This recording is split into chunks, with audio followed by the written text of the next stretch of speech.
با عرض سلام و درود، ادب و احترام به همه شما همراهان بی نهایت عزیز و بسیار ارجمند. امیدوارم همگی خوب و سلامت و سری حال هستید. و امروز ما تصمیم گرفتیم چند نکته های بسیار جالب و شنیدنی از فیزیکدان مشهور جهان آلبرت اینشتین پیشکش شما عزیزان گردانیم. باوری کامل داریم که شما از این 20 حکمت آلبرت اینشتین حتما برای خود چیزی را خواهد گرفت. با ما باشد. آلبرت اینشتین فیزیکدان و نظریه پرداز بود و مهمترین فعالیتش پیشنهاد نظریه نسبیت بود که همین ما و شما میدانیم. اینشتین سال 1921 موفق به جایزه نوبل شد. علاوه بر این او عاشق نواختن اسباب موسیقی بودن و به سفر کردن علاقه داشت و در زمینه‌های مختلف اظهار نظر میکرد. اکثر جمله‌های او معنی‌های بسیار عمیق دارند و واقعاً راهگشای هستند. در زیر چند مورد از معروفترین و کاربردترین سخنان او را بیان میکنیم.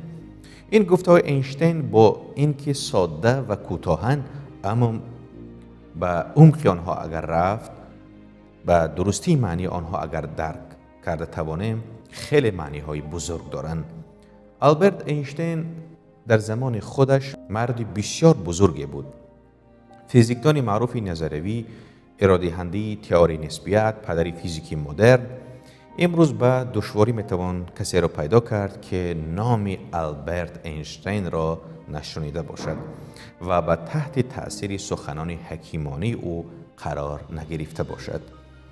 به دلیل استعداد زیاد و توانایی او برای درک مفهوم‌های والایی که بقیه متوجه آن نمی‌شدند، بیشتر از او خواسته می‌شد در مورد موضوعهای بسیاری که فراتر از قلمرو علم فیزیک بودند اظهار نظر کند. آنچه اینشتین را جذاب‌تر و فریبنده‌تر می‌کرد این واقعیت بود که او فقط یک دانشمند و متفکر نبود، بلکه شگفت زده و مسحور زندگی بود و در تمام عمرش حسی تعجب کودکانه داشت. امروزه گفته‌ها و اندرزهای او هنوز هم به اندازه 100 سال پیش مفید و باعث استفاده هستند. اینها 20 مورد از خردمندانه ترین گفته‌های اینشتین هستند که به شما عزیزان دل کمک میکنند نبوغ و استعدادتان را شکوفا کنید. او میگوید به طبیعت عمیق نگاه کنید، پس از آن همه چیز را بهتر درک خواهید کرد. سعی نکنید به فردی موفق تبدیل شوید. در عوض سعی کنید که انسانی با ارزش باشد. آموزش همان چیزی است که پس از فراموش کردن چیزهایی که در مکتب آموختیم میتوانیم به یاد بیاوریم. ما نمیتوانیم مشکلاتمان را با همان طرز فکر حل کنیم که با آن مشکلات را به وجود آورده ایم. زندگی مانند رانندن یک دوچرخه است. برای آنکه تعادلتان را حفظ کنید باید به حرکت ادامه دهید. مسئله مهم آن است که هرگز از سوال کردن دست بر ندارید. برای هر حس کنجکاوی یک پاسخ وجود دارد. انسان باید هر چیزی را همان طوری که هست ببیند، نه آن طوری که دوست می‌دارد. از آدم‌های منفی فاصله بگیرید. آنها برای هر راه حل یک مشکل دارند.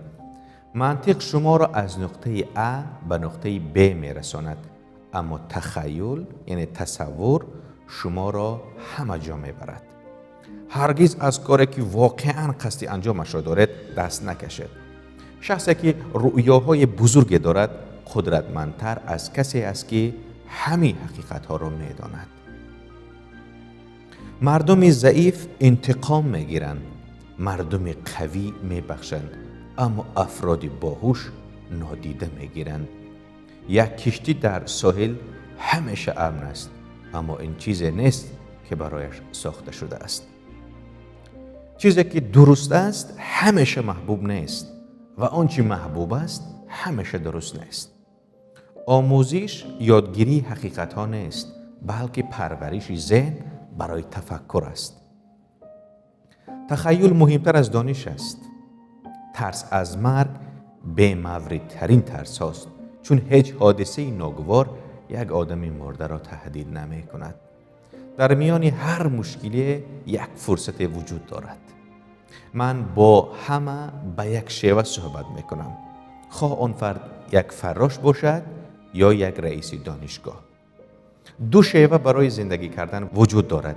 یکی آن است که فرض کنیم هیچ معجزه وجود ندارد و دیگری آن است که همه چیز را معجزه بدانیم. من از همه کسانی که به من نه گفته‌اند متشکرم.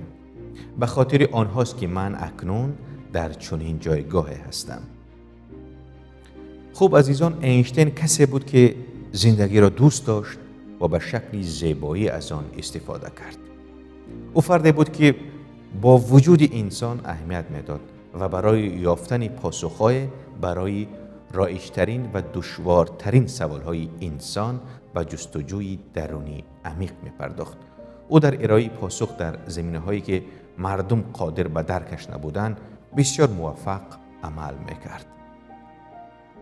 از این رو دستاوردهای فکری اینشتین، اصالت، خلاقیت و حس بشردوستی او نامش را با نبوغ برابر کرده است. هنوز چیزهای زیادی وجود دارد که باید از این مردی بزرگ بیاموزیم. کسی که در زمان حیاتش تغییراتی بزرگی در جهان ایجاد کرد و حتی پس از مرگش نیز همچنان به این کار ادامه می‌دهد. 20 نکته جالب و شنیدنی بود از آلبرت اینشتین که پیشکش شما عزیزان گردانیدیم و بسیار می‌خواهیم که آن نکته و گفته‌های اینشتین که به شما پسند افتاده باشد در کامنت ها نویسید. با مرکز خرد بماند.